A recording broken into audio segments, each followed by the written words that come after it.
नमस्कार दोस्तों। चलिए आज हम यूपीएसआई का जो रिसेंटली एग्जाम कंडक्ट किया गया है 2021 में, ठीक है, उसके आंसर की आ चुकी है। तो उसके जो हमारे क्वेश्चंस हैं वो हम डिस्कस करेंगे, ठीक है। और जो हमारे सारे फैक्ट्स इसमें कवर करेंगे कि और जो रिलेटेड क्वेश्चन यहाँ से क्रिएट हो सकते हैं, बन सकते हैं या पूछे जा सकते हैं, ठीक है। तो आपको बहुत ही ज्यादा हेल्पफुल रहेगा आने वाले एग्जाम में, ठीक है। जो भी आपके एग्जाम अब कंडक्ट होने वाले हैं, ठीक है। देखिए सबसे पहले इसमें क्वेश्चन हमारा वन जो आपका पूछा गया है, ठीक है।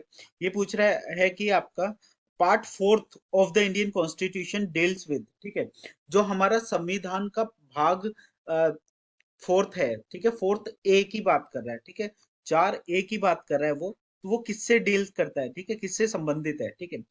तो यहाँ पे हमने अगर दिए गए हैं चार विकल्प, हमारे पास दिए गए हैं चार ऑप्शन है। ऑप्शन है फंडामेंटल राइट। देखिए फंडामेंटल राइट हमारे पार्ट थर्ड में है, ठीक है। जो हमारे अगर आपसे क्वेश्चन आता है कि फंडामेंटल राइट किस पार्ट में है, ठीक है, वो पार्ट थर्ड में है, ठीक है।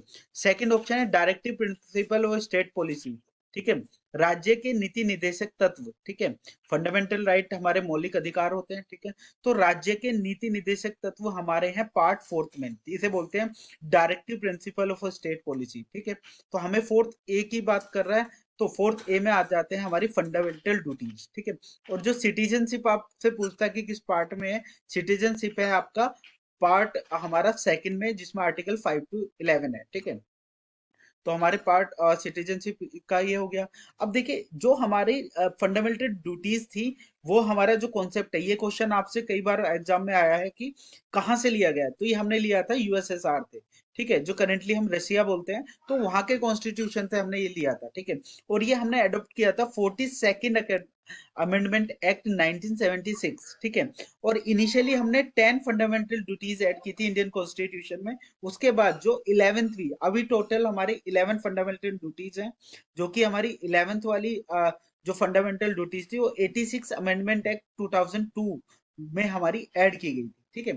तो यहाँ से ये सारे क्वेश्चन बन सकते थे। चलिए दूसरे क्वेश्चन पे हम चलते हैं। सेकंड क्वेश्चन है हमारा, right, who appoint the chairman and the other member of the UPSC, ठीक है। देखिए यूपीएससी की जहां भी बात आती है, ठीक है, सेंटर से related, union public service commission से, ठीक है। तो हमारे जो अपॉइंटमेंट करते हैं वो करते हैं हमारे प्रेसिडेंट, ठीक है।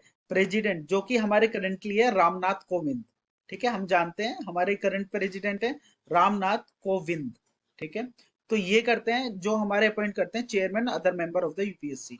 अब बात आती है सीईओ। देखिए नीति आयोग जो हमारा गठन किया था, ठीक है। तो नीति आयोग का सीईओ अभी कौन है हमारा, अमिताभ कांत है, ठीक, serve as chief executive officer of NITI Aayog, ठीक है। और चीफ जस्टिस ऑफ इंडिया, देखिए SA बोबडे है हमारे 47 चीफ जस्टिस ऑफ इंडिया। ये भी आपसे पूछ सकता है कि जो ऐसे बोबडे हैं वो कौन से नंबर के चीफ जस्टिस हैं, 47। ये एग्जाम में आया हुआ क्वेश्चन है। और करंट चीफ जस्टिस भी आपसे पूछ सकता है। प्राइम मिनिस्टर हम जानते हैं कि मोदी हैं, ठीक है, हमारे प्राइम मिनिस्टर, ठीक है, राइट। अब आगे चलते हैं हमारे, ठीक है, तीसरे क्वेश्चन पे आते हैं, ठीक है। ये क्वेश्चन पूछा गया है हमारा, ठीक है। ये जो क्वेश्चन है इसमें है कि इन ऑर्डिनरी सर्कमस्टेंसेस, ठीक है, अगर हम साधारण सामान्य परिस्थितियों की बात करें, ठीक है, अंडर डिटेंशन मस्ट बी, ठीक है, communicated in dash days the ground on which the order has been made, ठीक है। किसी को हमने ऑर्डर दिया, किसी अथॉरिटी ने ऑर्डर दिया है डिटेंशन का, तो कितने दिन के अंदर अंदर उन्हें जवाबदेही देनी होगी कि ऑर्डर किस आधार पे दिया गया है, ठीक है, उसका आधार, आदेश का क्या आधार होगा। तो ये पूछ रहा है। तो इसका होता है कि when a person is detain, ठीक है, जब पर्सन को डिटेन किया जाता है, ठीक है, तो इसे ज्यादा से ज्यादा हमारा 5 दिन के अंदर अंदर, 5 डेज, विद इन 5 डेज हमें इसका रीजन देना होगा, आधार देना होगा कि डिटेंशन का रीजन क्या है। अगर हम बात करते हैं एक्सेप्शनल केसेस की, असाधारण परिस्थिति में, तो वहां से मोस्टली आपसे पूछा जा सकता है कि असाधारण परिस्थितियां हैं, तो हमें राइटिंग में कब देगा, नो लेटर देन 15 डेज, ठीक है, from the date of detention, ठीक है, राइट। तो हमें असाधारण एक्सेप्शनल केसेस में हमें ज्यादा से ज्यादा 15 दिन तक का समय मिलता है, और नॉर्मल परिस्थिति में 5 दिन का, ठीक है। तो ये हमारा क्वेश्चन है, ठीक है। ये हमारे 3 क्वेश्चन हो चुके हैं, ठीक है। अगले क्वेश्चन की तरफ हम चलते हैं, ठीक है। देखिए अगला क्वेश्चन पूछा गया था कि in the in what name the Facebook was originally launch, ठीक है, फेसबुक किस नाम से ओरिजिनली लॉन्च की गई थी? तो ये इसका करेक्ट आंसर है द फेसबुक के नाम से। और जो फेसबुक है वो फाउंड हुई थी February 4 2004 में ये फाउंड हुई थी, ठीक है, कैम्ब्रिज में, ठीक है, जो मैसेचुसेट, ये हमारा अमेरिका में है, ठीक है, 17 साल पहले। जो इसके फाउंडर थे, ये आपके फाउंडर थे मार्क जुकरबर्ग, ठीक है। और यहाँ पे सेवरिन भी इसके एक और फाउंडर थे, ठीक है। और सीईओ जो पूछा जाता है कि फेसबुक के सीईओ कौन है, तो ये मार्क जुकरबर्ग है, ठीक है। तो इससे आपके यही क्वेश्चन आ सकते थे। नेक्स्ट क्वेश्चन पे चलते हैं, ठीक है। नेक्स्ट क्वेश्चन है हमारा जो दिया गया है, इसमें दिया गया what was the president of new development bank, first president पूछा है, ठीक है। न्यू डेवलपमेंट के बारे में हम जानते हैं। देखिए, न्यू डेवलपमेंट बैंक जो हमारी स्टेब्लिश की थी, जो फाउंडर थी, वो ब्रिक्स कंट्रीज ने किया था। अब ये ब्रिक्स कौन है? ब्राजील, रसिया, इंडिया, चाइना, साउथ अफ्रीका, ठीक है। ये एक हमारा गठन है, ठीक है, ब्रिक्स कंट्रीज। इन्होंने क्या किया था? फाउंड किया 15 जुलाई 2014 को, ठीक है। समझ पा रहे हैं? अब इसका जो हेडक्वार्टर है न्यू डेवलपमेंट बैंक का, ये संघाई चाइना में है। ये क्वेश्चन भी आपका आ सकता है, ठीक है। अब ये प्रेसिडेंट भी पूछ सकता है, ठीक है, मार्कोस, ठीक है, प्राडो। मार्कोस प्राडो हमारा यहाँ पे क्या है? ये थोड़े नाम अजीब से होते हैं पढ़ने में, बस आपको याद रखना है मार्कोस। आप एक बार याद इसे रीड करेंगे तो याद रह जाता है एग्जाम में, ठीक है। तो मार्कोस प्राडो ट्रोजोयो, ट्रोजो, माफ कीजिएगा, जो भी है ये, ठीक है। अब यहाँ पे जो है हमारा पूछ रहा है कि फर्स्ट प्रेसिडेंट की बात करें। देखिए, फर्स्ट प्रेसिडेंट चुने गए थे हमारे इंडिया के आईसीआईसीआई चेयरमैन थे वो, के वी कामनाथ, ठीक है, has been appointed as the first president of the BRICS bank. ये तब की न्यूज है, ठीक है। तो पहले जो हमारे प्रेसिडेंट थे वो आंसर हो जाएगा के वी कामनाथ, ठीक है। एंटोनियो गुटेरेस हम जानते हैं कि ये यूनाइटेड नेशन जो हमारे सेक्रेटरी जनरल हैं यूनाइटेड नेशन के, एंटोनियो गुटेरेस, ठीक है, राइट। अब आगे क्वेश्चन पे हम चलते हैं, ठीक है, ये ज्यादा इंपॉर्टेंट नहीं है आपके, ठीक है। यहाँ पे हमारा पूछा गया है, देखिए, पीरियोडिक टेबल से क्वेश्चन आया है यहाँ पे। पीरियोडिक टेबल, ठीक है, periodic table law was modified and adopted the atomic number as the basis of modern periodic periodic table, ठीक है। तो ये कौन से थे हमारे? देखिए, ये हमारे हैं दिमित्री, ठीक है, मैंडलीव। मैंडलीव आपने सुना होगा, मैंडलीव की स्ट्रक्चर पीरियोडिक टेबल की। तो मैंडलीव जो होते हैं, दिमित्री मैंडलीव, ओफन हमारे ये फादर ऑफ पीरियोडिक टेबल भी माने जाते हैं, ठीक है, फादर ऑफ पीरियोडिक टेबल, ठीक है। ये एक रशियन जो केमिस्ट थे, ठीक है। इन्होंने क्या मोस्ट इंपोर्टेंट कंट्रीब्यूशन दिया था डेवलपमेंट ऑफ पीरियोडिक टेबल, ठीक है।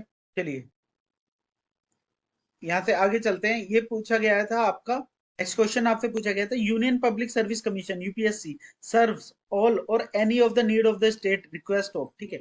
देखिए, हमारा जो कनेक्शन होता है, ठीक है, एक होता है हमारा सेंटर, ठीक है, यहाँ पे सेंटर हो गया और यहाँ स्टेट हो गया, ठीक है। अब इन दोनों के बीच में जो मीडिएटर का काम करता है वो करता है हमारा गवर्नर, ठीक है। तो जो गवर्नर क्या करेगा? यहाँ पे रिक्वेस्ट करेगा सेंटर से, ठीक है, या फिर इन दोनों के बीच में एज अ मीडिएटर का काम करेगा, जो भी रुका। ये डायरेक्ट हमारे यहाँ पे इनसे बातें नहीं होती हैं, ठीक है। ये समझ लीजिए कि ये चैनल है, चैनल ऑफ कम्युनिकेशन है गवर्नर, ठीक है। तो यहाँ पे है union public service commission serves as or any need of the state on the request of governor of the state. तो यहाँ पे आर्टिकल 155 में हमारा गवर्नर दिया गया है, ठीक है। हमारा जो कॉन्स्टिट्यूशन है आर्टिकल 155 में, ठीक है। तो गवर्नर ऑफ द स्टेट इसका आंसर हो जाएगा, ठीक है। ठीक है, नेक्स्ट क्वेश्चन चलते हैं, ठीक है। इसमें दिया गया है द कॉन्स्टिट्यूशन पावर, ठीक है, जो हमारे कॉन्स्टिट्यूशनल पावर है, ठीक है, to enact the law with respect to the land tenure and the land revenue, ठीक है। देखिए, यहाँ पे बात हो रही है लैंड रेवेन्यू की, ठीक है। तो जहां भी लैंड से आता है हमारा रेवेन्यू, ठीक है, वहां आ जाता है हमारा state government. Land tenure land revenue से रिलेटेड बातें, वहां हमें सेंटर को इन्वॉल्व नहीं करना है, हमेशा आपको ध्यान दिखना है, ठीक है। लैंड रेवेन्यू, जैसे कि लैंड रेवेन्यू कौन होता है? पटवारी होता है, ठीक है, पटवारी की पोस्ट होती है, उसके रिलेटेड होता है कि लैंड रेवेन्यू वो कलेक्ट करता है, ठीक है। तो हमारी जो स्टेट गवर्नमेंट होती है, तो उससे रिलेटेड होती है कॉन्स्टिट्यूशनल पावर एनेक्ट कर सकते हैं लैंड रेवेन्यू, अगर लैंड टेन्योर भी याद ना रहे तो आपको, ठीक है। स्टेट गवर्नमेंट है, ओनली स्टेट गवर्नमेंट, इसमें सेंट्रल गवर्नमेंट का कोई रोल नहीं होता, ठीक है। समझ पा रहे हैं? तो यहाँ पे जो बोथ ऑप्शन है ये हमारा बिल्कुल गलत हो जाएगा, ठीक है। समझ पा रहे हैं? ठीक है। तो अब हम नेक्स्ट क्वेश्चन पे चलते हैं। नेक्स्ट क्वेश्चन इसमें दिया गया है ह्यूमन राइट कोड, ठीक है। देखिए बात कर रहा है human right code is mention in the section of the protection of human right act. देखिए हमारा जो protection of human right act है 1993, 1993, ठीक है। तो इसमें आपको दिया गया चैप्टर किसमें, सिक्स में आपको दिया गया ह्यूमन राइट कोड, ठीक है, यही पूछा था। तो अब किस सेक्शन में है? ये ह्यूमन राइट जो हमारा कोड है वो सेक्शन 30 में है ह्यूमन राइट कोड। और अब अगर पूछता है ये आपका स्पेशल पब्लिक प्रोसिक्यूटर, तो ये हमारा सेक्शन 31 में, ठीक है। तो अब बात कर रहे थे हमारे ह्यूमन राइट कोड की, वो सेक्शन 31, सॉरी 30 हो जाएगा, ऑप्शन बी हमारे यहाँ पे करेक्ट आंसर है, ठीक है। अगर हम बात करें protection of human right act, देखिए आज हम इतनी इसमें सवाल करते हैं। नेक्स्ट इसमें जो आपका पार्ट है मैं जल्दी लेके आ रहा हूँ। अगर आप चाहते हैं कि इस तरह की वीडियो फुल इंफॉर्मेशन मैं आपको दूं, सारे ऑप्शन हम करेंगे इसमें अच्छी तरीके से एक्सप्लेन करके, ठीक है। तो आप कमेंट में यहाँ पे करिएगा, हमें चैनल को लाइक करिएगा, सब्सक्राइब करिएगा, शेयर करिएगा, ठीक है। Thank you.